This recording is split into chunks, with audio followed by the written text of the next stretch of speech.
Hello दोस्तों, मैं हूं दिनेश किवरा। न्यूज़ टाइम में आपका स्वागत है। आज के फाइनेंशियल एक्सप्रेस इंडिया के अंदर एक बहुत major news, front line news, headline news जिसे कहते हैं ना फ्रंट पेज पे, कि वियतनाम और यूरोपियन यूनियन का एफटीए आज सील हो गया।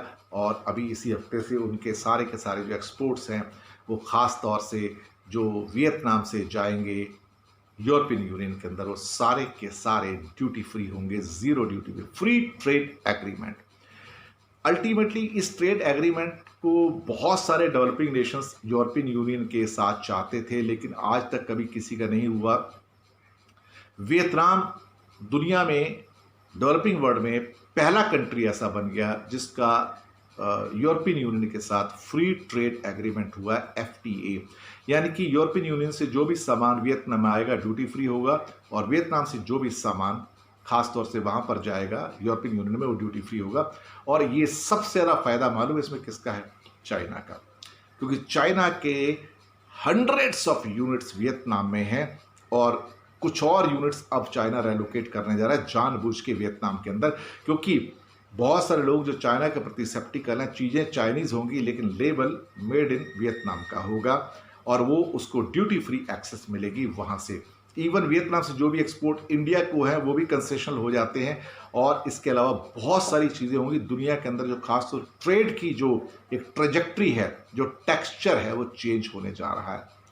और ये इंडिया के लिए एक तरह से लेबर पेन है, इंडिया की तरह से बहुत बड़ा ये एक सेटबैक है कि भारत इसके लिए ट्राई करता रहा है पहले से, लेकिन आज तक भारत कभी भी यूरोपियन यूनियन के साथ कई मुद्दों के ऊपर ज़ीरो ट्रेड पे आके पीछे हटता रहा और कभी इसको एक्सेप्ट नहीं किया। इंडिया का यूरोपियन यूनियन के साथ जो एक्सपोर्ट है, टोटल बास्केट का 17% है, 17%। आप सोचिए कि जितना भी सामान हम करते हैं उसका ऑन एंड एवरेज 1/6 या 20% आप कह लीजिए, बाकी चीज़ें मिला के, तो ये सारा का सारा यूरोपियन यूनियन को जाता है। और ये इसकी वजह से जो पेंडेमिक हिट एक्सपोर्टर्स है इंडिया के, जिनको ऑलरेडी और गारमेंट के हैं और बाकी हैं, उसकी वजह से बहुत तगड़ा झटका लगेगा। क्योंकि हमारे जो गुड्स होंगे इंडिया के, वो यूरोपियन यूनियन में ड्यूटी लगेगी, कस्टम ड्यूटी लगेगी, और वियतनाम के गुड्स के ऊपर कोई ड्यूटी नहीं लगेगी। तो अगर एक शर्ट भी 100 रुपये की है, इंडिया से जाती है, और 100 रुपये की वियतनाम से जाती है, तो वहाँ पे जाके जो कॉस्ट वियतनाम की शर्ट की है वो 100 रुपये ही पड़ती है, और मेरी शर्ट 110 रुपये की पड़ती है, क्योंकि उस पर करीब 9-10% ड्यूटी है। आप सोचिए, जो वहाँ बैठा इंसान है, जो जिसको मार्केट कर रहा है, जो बिजनेसमैन है, तो उसके लिए 10 रुपये बहुत बड़ी चीज़ है। ये 10 रुपये नहीं है, 10% है।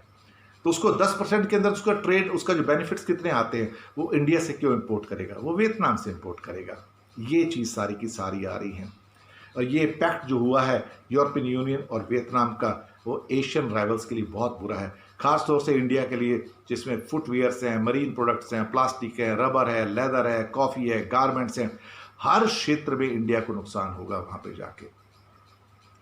शुरुआत में यूरोपियन यूनियन अभी उनको 71% ऑफ गुड्स को 0% ड्यूटी पे छोड़ेगी, और डे 1 से, और 7 साल के बाद 99% गुड्स जो होंगे वो ज़ीरो ड्यूटी पे आ जाएंगे। और इस ढंग से जितने भी लेबर इंटेंसिव सेक्टर हैं, गारमेंट जैसे, वहाँ पे इंडिया को बहुत बड़ा सेटबैक लगने जा रहा है। दरअसल आप इंडिया और वियतनाम के एक्सपोर्ट की हिस्ट्री देखें, अगर 6 साल पहले 2013-14 में जब खास तौर से मोदी जी आए थे, तो आप पाएंगे कि वियतनाम का जो एक्सपोर्ट उस टाइम करीब करीब $130 बिलियन के आसपास था, और आज करीब करीब 260-265 बिलियन डॉलर है।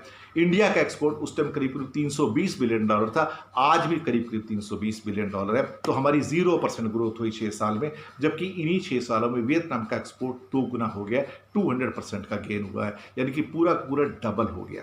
तो ये वियतनाम की वर्थ थी। यहाँ पे नोमोरा की रिपोर्ट भी आई थी पीछे लास्ट ईयर, जहाँ पे 26 बड़ी कंपनियां, जो 56 कंपनियां जो खासतौर से चाइना से निकल रही थी, वो वियतनाम चली गई। और इसके साथ ही वहाँ पे बहुत सारे ऐसे प्रोडक्ट्स जो कि, जिनमें अगर आप रेशो देखोगे, leather, rubber, plastic, sea food, clothing, footwear, coffee, इसके अंदर वियतनाम ने बाजी मारी है। वियतनाम से अभी जो एक्सपोर्ट है करीब करीब टोटल गुड्स का जो मिलियन डॉलर्स में है, वो इसमें $41 बिलियन का था, इंडिया का $55 बिलियन का था। लेकिन ये इक्वेशन शायद अगले 6 महीने के अंदर चेंज हो जाएगी, और यहाँ इंडिया के लिए बहुत बड़ा चैलेंज है, जहाँ पे शायद इंडिया को बहुत बड़े लॉसेस का सामना करना पड़ेगा। क्योंकि 17% बास्केट तो सिर्फ यूरोप की है, इंडिया की जो है इस टाइम, तो उसकी वजह से नुकसान होने की संभावनाएं बहुत ज़्यादा बन जाती हैं। ये जो समझौता हुआ है, दरअसल ये हिंदुस्तान भी बहुत टाइम से ट्राई करता है। 2013 से 2007 से लेके 2013 तक, खासतौर से जब यूपीए गवर्नमेंट थी कांग्रेस की, 16 राउंड हुए। मैं आपको बताऊं, यूरोपियन यूनियन और इंडिया के फ्री ट्रेड एग्रीमेंट के ऊपर 16 राउंड की बातचीत हुई, लेकिन हो नहीं पाया और वियतनाम मार गया बाजी साहब। हम देखते रह गए, कारवां गुजर गया, गुबार देखते रहे। दरअसल कभी कभी ऐसा होता है कि हम एक्शन लेते ही नहीं हैं, और उसके बाद जब मोदी जी आए 2014 के बाद, तो इसके ऊपर एक्शन ही नहीं हुआ। इंडिया ने फ्री ट्रेड एग्रीमेंट्स की ओर देखना ही बंद कर दिया और एक तरह से अजीबोगरीब पॉलिसी बनाई, और आज इसका नुकसान हमें फिर से वियतनाम के हाथों देखना पड़ रहा है। अब अगले 2 साल में क्या होगा कि वियतनाम के जो एक्सपोर्ट्स हैं वो इंडिया के 300-325 बिलियन डॉलर के एक्सपोर्ट को क्रॉस कर जाएंगे। हम वहीं के वहीं रह जाएंगे, बल्कि हमें और दिक्कतों का सामना करना पड़ेगा, बल्कि हमारे एक्सपोर्ट और श्रिंक हो जाएंगे, क्योंकि हम शायद वियतनाम की प्रोडक्टिविटी एफिशिएंसी को मैच नहीं कर पा रहे हैं, ना ही हम एक तेज गति से आगे बढ़ पा रहे हैं। ना गति है, ना डिसीजंस हैं। तो जब डिसीजन मेकिंग नहीं है तो आप क्या करेंगे? हर तरफ से नुकसान है। शुक्रिया आपका, हमारे साथ बने रहने के लिए। सब्सक्राइब करना मत भूलिएगा। धन्यवाद आपका।